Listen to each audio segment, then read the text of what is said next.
ಆಗ ಫೋನ್ ಕದ್ದಾಲಿಕೆ ಮಾಡಿದವರಿಗೆ ಈಗ ಶ್ರೀಗಳ ಮೇಲೆ ಪ್ರೀತಿ ಹುಟ್ಕೊಂಡ್ಬಿಟ್ಟಿದೆ. ಕುಮಾರಸ್ವಾಮಿಗೆ ನಿರ್ಮಲಾನಂದನಾಥ ಸ್ವಾಮೀಜಿ ಬಗ್ಗೆ ಪ್ರೀತಿ ಬಂದಿದೆ. ಫೋನ್ ಟ್ಯಾಪಿಂಗ್ ಮಾಡಿದಾಗ ಆ ಪ್ರೀತಿ ಎಲ್ಲಿಗೆ ಹೋಗಿತ್ತು ಹಾಗಾದ್ರೆ?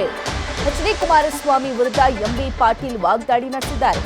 ಫೋನ್ ಕದ್ದಾಲಿಕೆ ವೇಳೆ ನಮ್ಮದೇ ಸರ್ಕಾರ ಅಧಿಕಾರದಲ್ಲಿತ್ತು, ಶ್ರೀಗಳು ಸಿದ್ದರಾಮಯ್ಯ ನನ್ನದು ಸೇರಿ ಫೋನ್ ಕದ್ದಾಲಿಕೆಯಾಗಿತ್ತು. ಬಗ್ಗೆ ಈಗಾಗಲೇ ಅಧ್ಯಕ್ಷರು ಕೊಟ್ಟಿದ್ದಾರೆ, ತನಿಖೆ ಆಗ್ತಾ ಇದೆ. ಆಮೇಲೆ ಸರ್ಕಾರ ಇದೆ, ಅದನ್ನ ತನಿಖೆ ಮಾಡ್ತೀವಿ.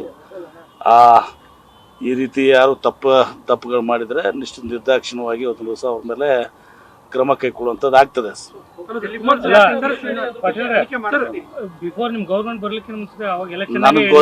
ಹಿಂದೆ ನಾನೇ ಗೃಹ ಮಂತ್ರಿ ಇದ್ದೆ ಅವಾಗ ಸಮ್ಮಿಶ್ರ ಸರ್ಕಾರದಲ್ಲಿ.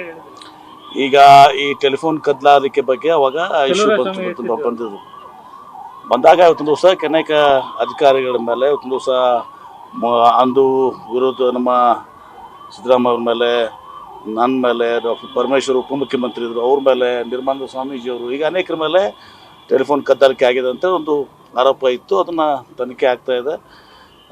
ಮತ್ತೆ ಅದನ್ನು ಮುಂದುವರ್ಸ್ಕೊಂಡು ಹೋಗ್ತೀವಿ. ಯಾರು ಅದೇನಾದ್ರು ಸತ್ಯಾಸತ್ಯತೆನ ಹೊರಗಡೆ ತರುವಂಥ ಕೆಲಸ ಆಗ್ತದೆ.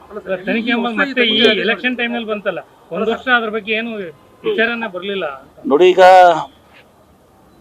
ಕೆಲವೊಂದು ವಿಚಾರಗಳು ಬಂದು ಯಾಕೆ ವಿಚಾರ ಬಂತು? ನಿರ್ಮಲಾನಂದ ಸ್ವಾಮೀಜಿಯವ್ರ ಕಡೆಯವ್ರು ಹೋಗಿ ಭಾಳ ಅವ್ರ ಮೇಲೆ ಭಾಳ ಭಕ್ತಿ ಗೌರವವನ್ನು ತೋರಿಸುವಂಥ ಸಂದರ್ಭದಲ್ಲಿ ಸ್ವಾಭಾವಿಕವಾಗಿ ಹೇಳಿದ್ದಾರೆ, ಟೆಲಿಫೋನ್ ಟ್ಯಾಪಿಂಗ್ ಮಾಡುವಾಗ ಆ ಭಕ್ತಿ ಗೌರವ ಎಲ್ಲಿ ಹೋಗಿತ್ತು ಅಂತೇಳಿ. ಈಗ ಅದು ಆ ವಿಷಯ ಹೊರಗೆ ಬಂದಿದೆ. ನ್ಯೂಸ್ ಫಸ್ಟ್ ನಿರ್ಭೀತಿಯಿಂದ ನಿಮ್ಮ ಪರವಾಗಿ.